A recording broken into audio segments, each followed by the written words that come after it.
guys, welcome to another episode of Everything Hollywood with my friend Larry Namer. Hi, Larry.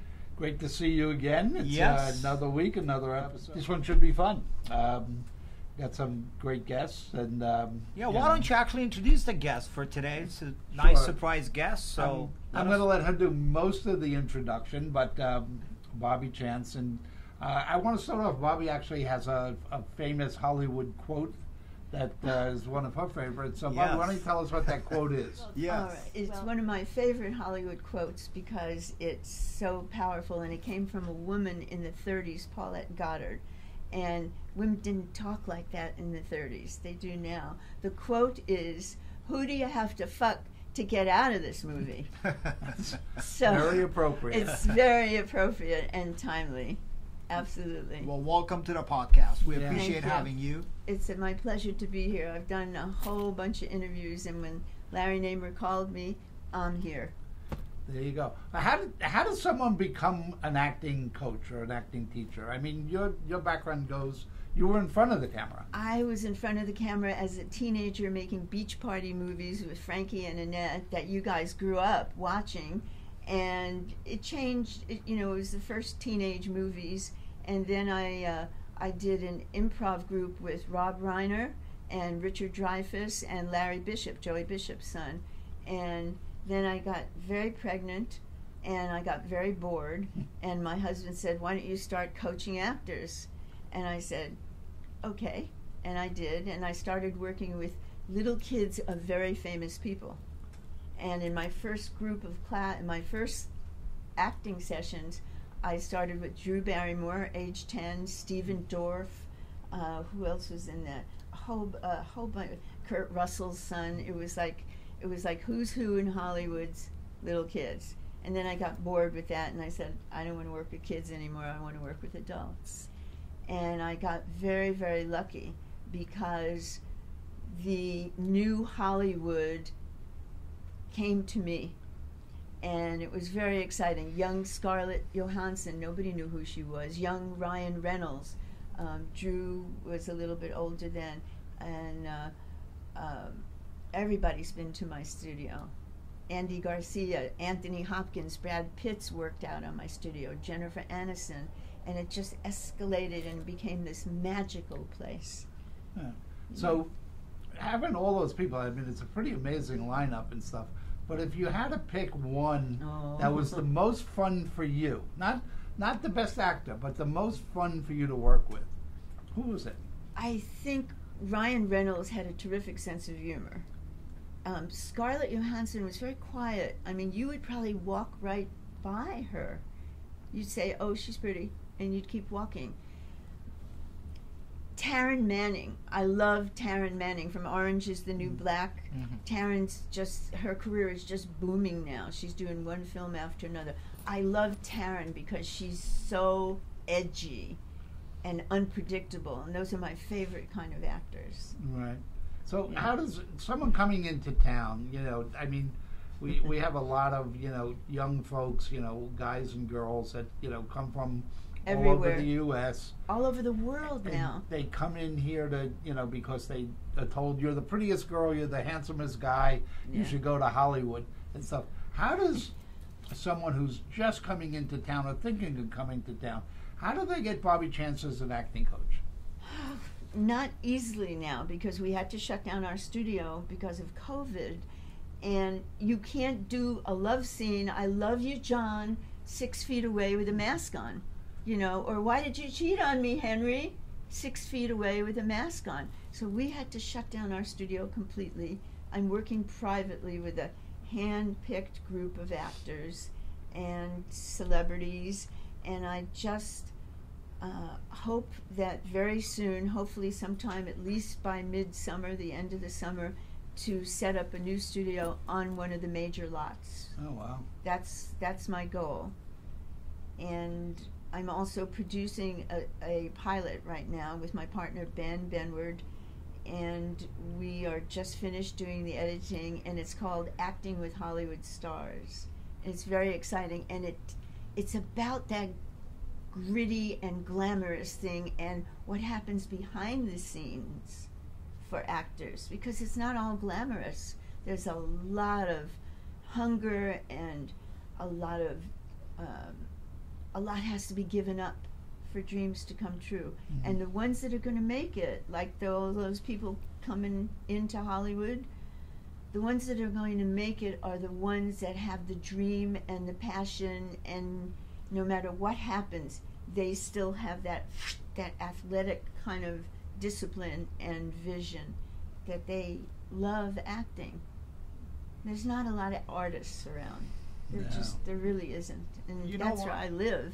When I told some of my friends that I'm coming to speak with you today, they were they had so many questions. They were saying, please ask her all these questions, because a lot of them want to, become actors and succeed in Hollywood.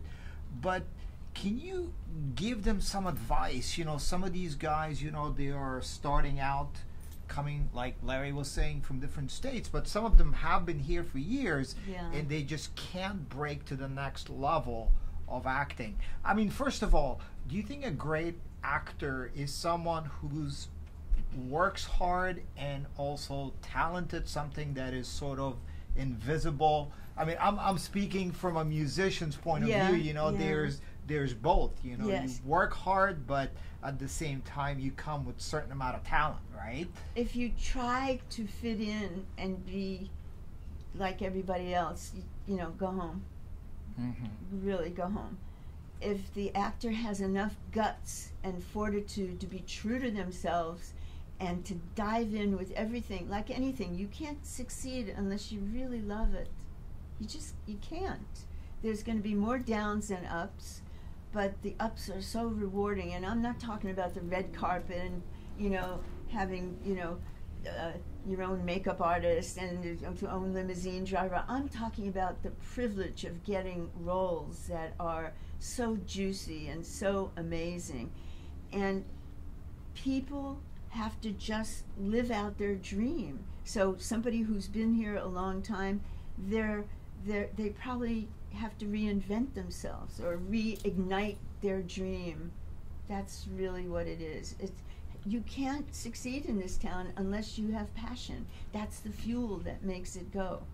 And most everybody's doing auditions by taping now. Right. So you don't have the casting. Well, even when there was a casting director sitting there and the actors doing their moment,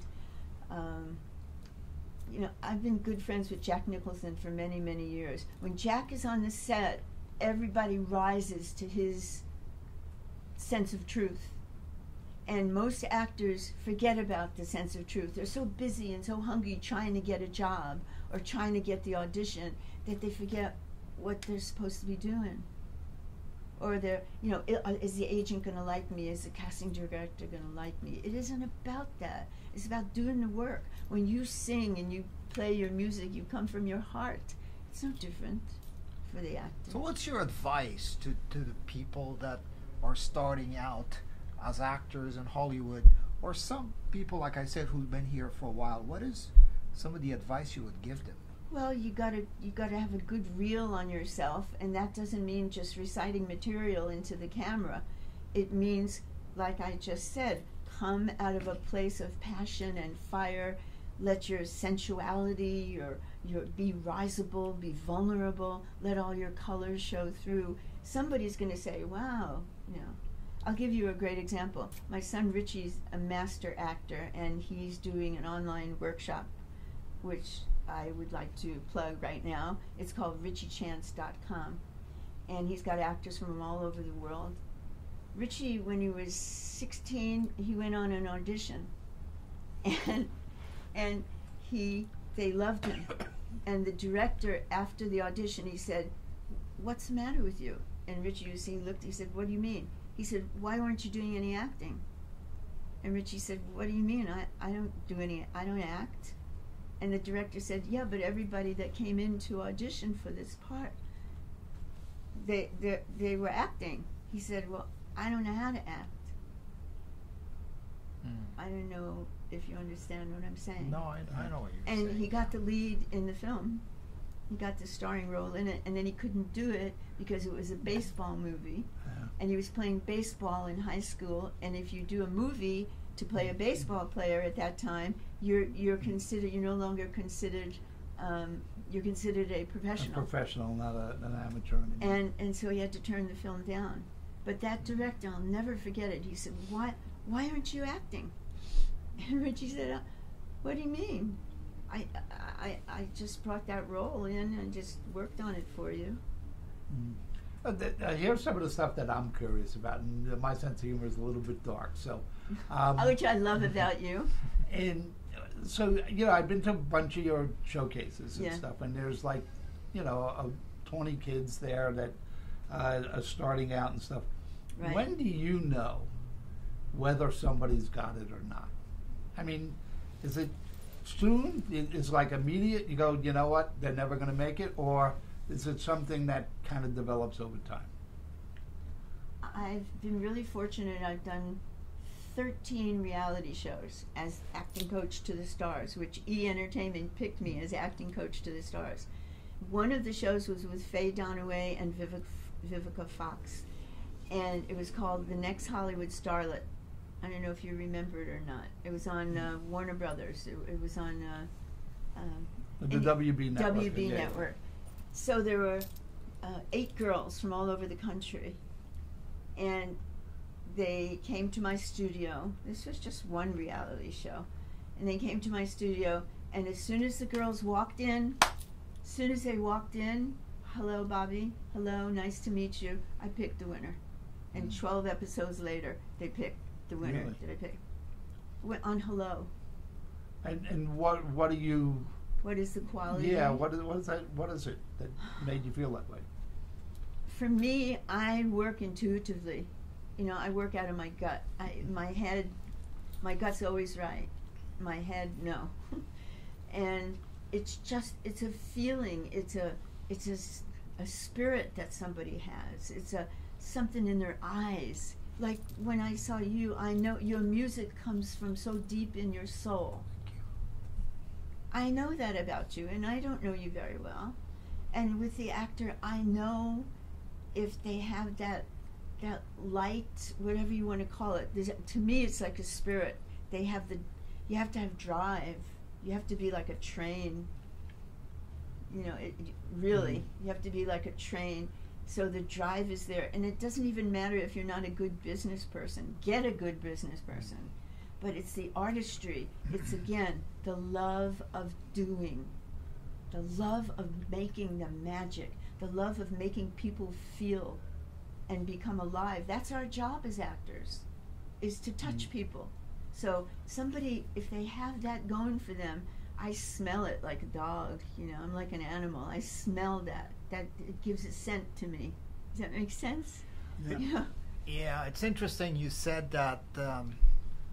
I was watching something a little bit about Michael Shannon, who's one of my favorite actors, and he had an audition for Sidney Lumet. And basically he walked in and he says, well, usually when I audition for something, there's a bunch of people there. Yeah. Well, he said, I walked in, it was Sidney Lumet Right. and the casting That's director. That was it. And he said he walked in, he had the script, and he basically said, usually they have somebody else reading the lines with you, and he said, well, there's nobody else there. And Sidney said, well, I'll read the other line with you. Okay? So he said my first line was, hello, I'm so-and-so. Yeah. And so he said, can you do that again? He says, hello, I'm so-and-so.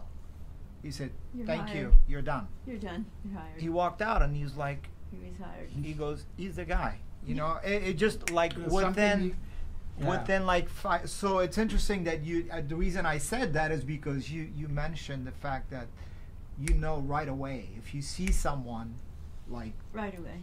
Yeah, Right away. that's amazing. I mean, we had, going back to the early E days, I mean, everybody says you were so lucky to have those hosts at the beginning and you stuff. found them. We put over 7,000 people on tape to pick the first 5 Wow. hosts, and we were already through 5,000 people, and we had none.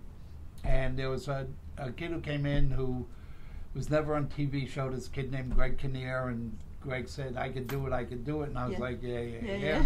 And he was very lucky that the person who put him on tape was this woman, Eileen Graham, who kept saying to me, come in the studio, and I'm like, leave me alone, I'm trying to figure out how to make already. payroll. Yeah.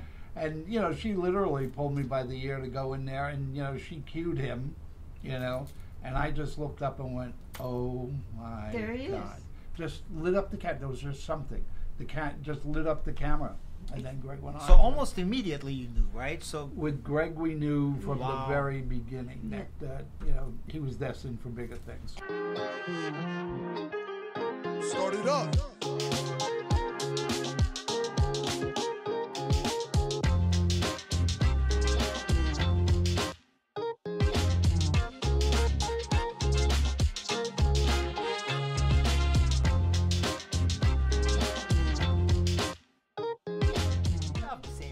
you could predict talent by looking at I did then, yeah. But I've been wrong a lot of times. You know, I told Paula Abdul to stick with being a cheerleader. Right. So, you know. That's funny. With my instrument, the way I am, it's second nature. It's not even something I have to think about. Yeah. It's all for me.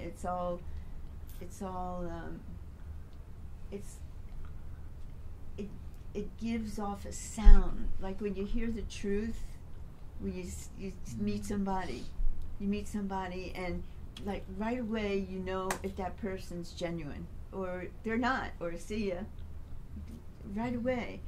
But with my instrument, the way it is, doing it for 30 years, I mean, and most casting directors will tell you, it's not like I have some sort of magical gift, even though I do.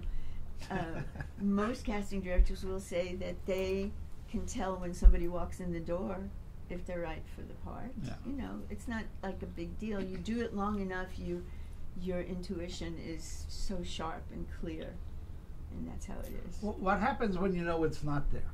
I mean, when you get, you know, a kid who comes into town and they think they're all hot, you know, stuff, Oh and gosh, I've had those actors. I just bust their ass right away. They fall down really hard, and if they're still hungry, they're welcome to continue working with me. And if they're all ego because, you know, wow, I mean, I bust them really hard. It's like either you're gonna stand up and just be real and authentic, or, you know, go sell insurance somewhere. And I'll tell them that.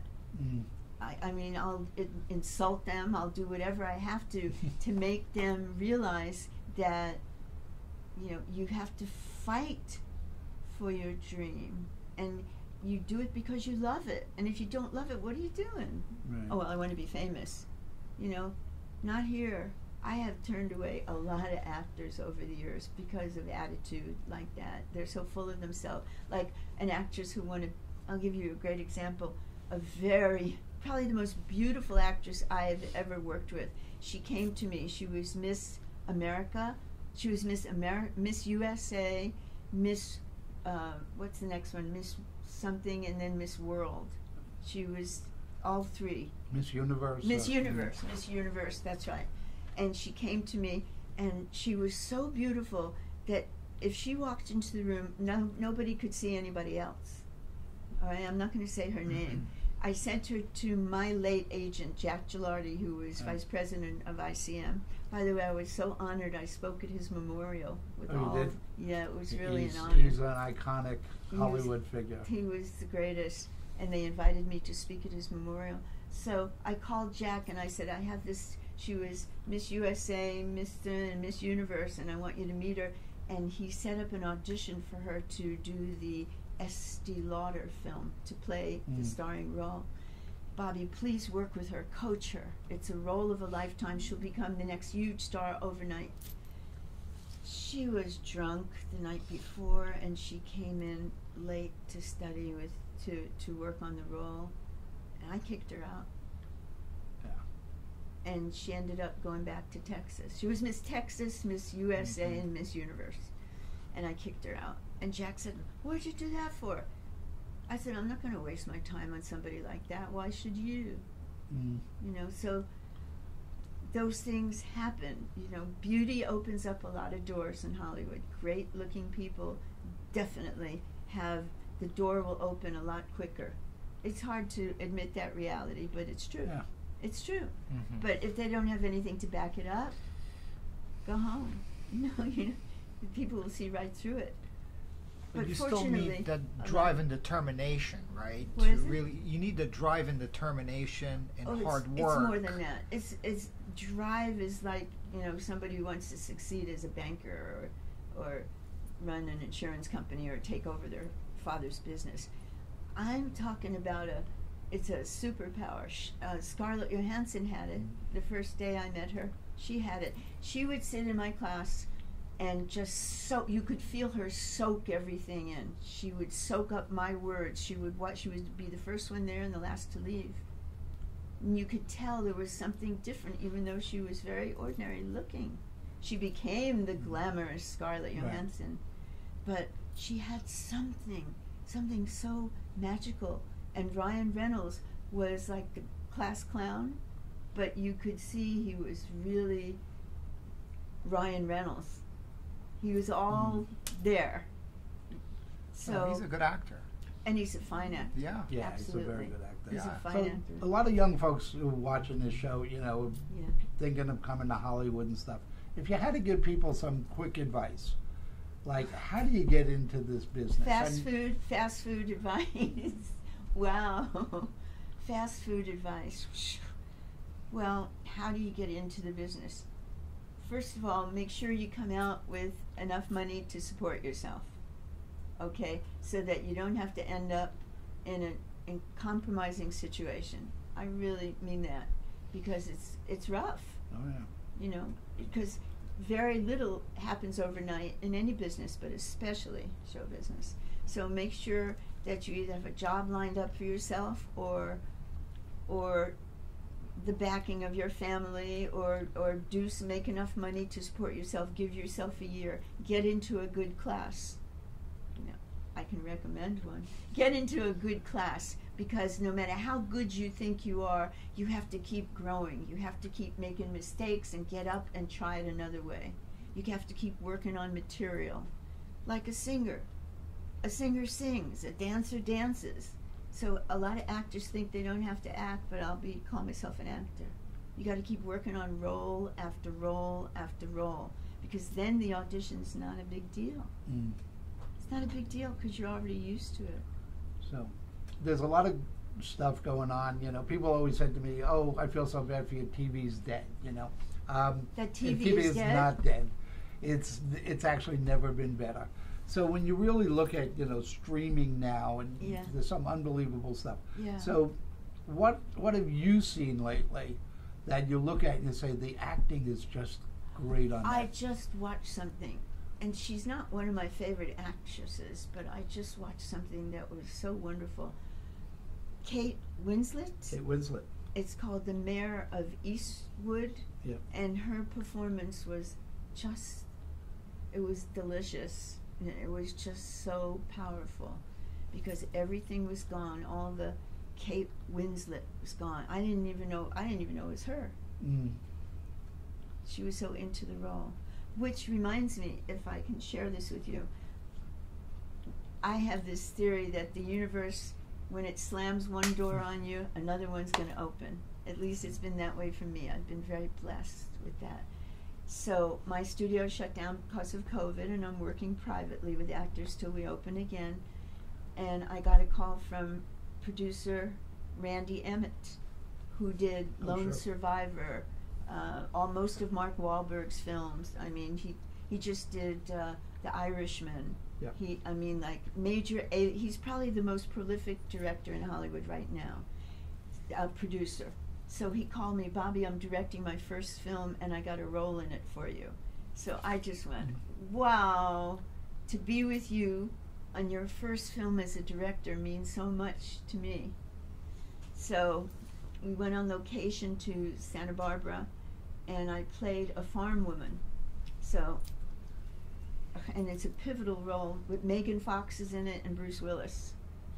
And it's pivotal because the woman that I played was the one that rescued the abuser of this teenage girl and Megan Fox. And remember, Randy had never directed a film. He's produced all these wonderful films. And the makeup girl on the first day came over to me and she said, well, we're going to do this and we're going to do that. And I said, get out of my face. I said, please step away from me. I don't want any of your makeup. Then the hairdresser came over. He was so cute. He says, well, I'm going to do this. I'm going to do this to your hair. I said, fuck you are. I said, walk away from me. I said, I know how this woman looks. I know how she sounds. I know how she dresses. And I did the role, and it was an amazing experience for everybody on the set. And I haven't worked on a film for a long time. And when I came home from location, my husband, to whom I've been married, he's a brilliant writer, Larry Chance, he said to me, what's the matter with you? I said, what are you talking about? He said, something wrong with you. I said, there's nothing wrong with me. I couldn't shake that role for 3 days. I couldn't get rid of her. Wow. I could not shake her. I couldn't wear makeup. I couldn't even shower. I know it sounds, I couldn't shake her. It was that powerful for me. So when you say new actors come to Hollywood, you got to go in all the way. You got to give it everything, or don't come, don't bother. It's good advice. Why bother? Yeah. You're not going to succeed unless you bring like a dedicated athlete, 8 hours a day, read a script, watch movies, get on stage, make contacts with people who can help you and further your career. And don't sleep with anybody. Don't fuck anybody to get a part. I tell my actors that too. What do you think of some of the stuff that's going on now? I know we're going to wrap up in a few seconds, but real quick, have you watched TikTok or any of those short form? I don't even know what TikTok is. I'm very old school. I swear to God, I don't even know what it is. I thought it was something like a drink or something. I don't even know what it is. It's something with the media, but... Yeah, no, it's very short form. Little films. Yeah, that's so good. Look, whatever gets you out there, new actors, whatever gets you out there, do it. Yeah. But just make sure you have some kind of juice going for you in the role, that there's some transitional changes. Like when you sing a song, you don't want it to be a one-note thing. You want to rise and fall. Same thing with the actor. Exactly. Well, Bobbie, we want to thank you for joining us. It's been great. It's good to see. I haven't seen you since the last showcase. Our last showcase. You were a guest. My actors loved. I have to tell you something. When you came to my showcase, when they knew Larry Namer was coming in, everybody was at the top of their game. All those actors, they loved you being there. Good to hear. Yeah, you had a good group. You had a lot of good kids you could really see.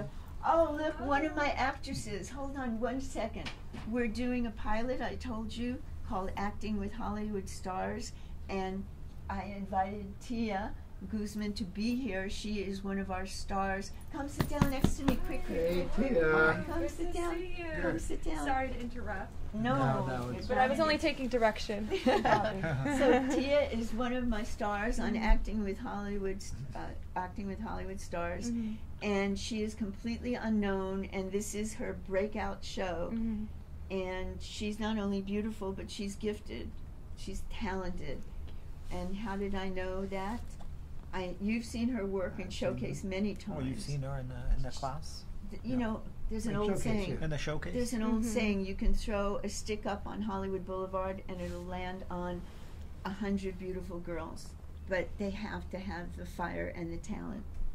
And she's got that. Wow. I mean, thank you, Bobbie. So let's do the hard questions. The hard question. Why Bobbie Chance? Okay. What brought you to Bobbie's class?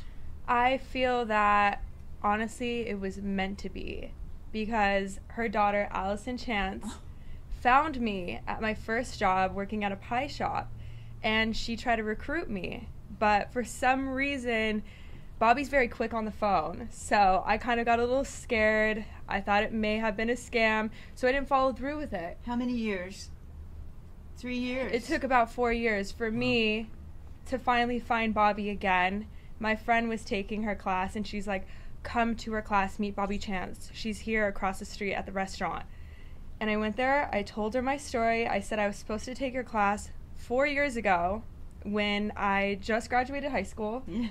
And she said, you're so old now. She said, it took you 4 years to come in here. You have a lot of catching up to do. Yeah. And I think within that year, I grew so much as an actress. I was so shy, and I was scared to push my limits, and Bobbie really kicked your ass. She kicked my ass, yeah. Other than acting, what has being in Bobbie's class done for you as a person? I mean, has it helped you be more social, or, I mean, outside of the acting stuff? 100%. And I think it made me more confident in who I am as a person. I think that I didn't believe in myself a lot of the time. And she kind of did these exercises where we would vocalize. There's actually an exercise that we did called Why We're the Best. And the first time I went on stage and I did it in front of the entire class, I couldn't even say why I was the best. She was a mouse. She was, I couldn't. I'm the best. And you know why? It's because I really didn't know why I was the best. And then a year later, she put me back on that stage, and she made me do that exercise, and I completely blew the entire class away, because people that were going there before me, they remembered when I first went up there and I did that, and I completely, I wasn't myself. I wasn't who I was supposed to be. We have and a I saying. think Bobbie brought it out of me for sure. I have a saying, and it happened to you. She got her legs. She got her legs under her. That's what happened, and it's completely. It doesn't just change you as an actress on stage. It definitely the work that we do changes off stage, and gets you like an onion to get all the layers of bullshit off and get back to the real person, the artist, and the true Tia. Yeah. I don't know who you were before, but I don't know who I was You either. are who you are now. That's for sure. That's for sure. And I'm still not done learning. I'm still growing as a person. And I love that about you. On set or off set, you know? Very cool. Well, So thank you. you would say that even if somebody doesn't want to be an actor or an actress, there's a benefit that comes from taking these kind of lessons. 100%. I think it's therapy. I really do. Saturday therapy. Yes, and I miss it. I truly miss it. Oh, Saturday, we do a lot of it on our show, on Acting with Hollywood Stars. We use African drum music, and it's wild. It's just, actors, people from all around the world that will be watching it, because I believe everybody's repressed. I really do. I believe everybody is emotionally repressed. And, especially certain countries in this world, one of which you spent a lot of time in. And one of my goals is to bring our work globally to countries where not only women are repressed, but men too, and they don't say what they feel, and they can't be who they are. And the work that we do expresses that. The reality show that you guys are working on, Yes. how many other people from the classes are involved in those shows? Oh, there's a cast of 18 of our actors from our studio are in it. Tia is one of the main stars. Then there's a mother and daughter, a momager and daughter, Deanna and Kelsey. There's the athlete. There's the egotistical guy, the pretty guy who thinks he can get it. There's the class dog, the class comedian, all of that. And on our pilot, Taryn Manning made an appearance. Oh. And but all the actors who are famous now, like Scarlett, and to me she's like the new Scarlett Johansson. She will blow up that big if things work out well. And I will do everything in my power to make that happen for all our cast. When is the pilot going to finish shooting? We are all finished shooting. We're editing now. We're putting the music on, and they're making color adjustments, and we're ready to. We have 2 networks already interested. Wow. So it's very exciting. And I'd love for you to be one of the first people to see it. I definitely want to see it. You know that. I want you to tell Randall next time he needs like a gangster. A gangster, that's Brooklyn you gangster. from Brooklyn. I'll make my A screen Bensonhurst, debut. a Bensonhurst gangster. There you go. Right, from Coney Island. Yep. So anyway, well, thank you guys for coming Thank on. you. And Thank you, Thank Bobby. you so Thank much you. for Very having informative. me. It was great Thank you, to see Tia. you. It was Yeah. great to see you as well. It's been Yeah. a long time. It's been a year, over a year. It's been over a year. Since Larry was here, and I was telling everybody that, and I'm sure you'll reaffirm this, that when Larry Namer was coming to our showcase, which we had every Thursday night, 50 weeks a year, everybody was at the top of their game when they knew he was coming in. Oh yeah, right? and he would sit there right in the front row. Right. It was a lot of pressure, let me tell you. A lot of, I mean, Well, a lot Next, when you start up again, I got a lot of new crazy stuff to talk about. Okay, so, awesome, done deal. And a we'll lot do. of other famous producers and directors will be coming in, because I love giving actors the opportunity to have the outside there, to come in, to get them the opportunity to work. Yep. That's really important. Anyway, thank you so Thank much you, for Bobby, having Thank me. you, very guys. much for coming. Thank you so Awesome. Very much. informative. Awesome. All right, Jonny. Cut. Cut.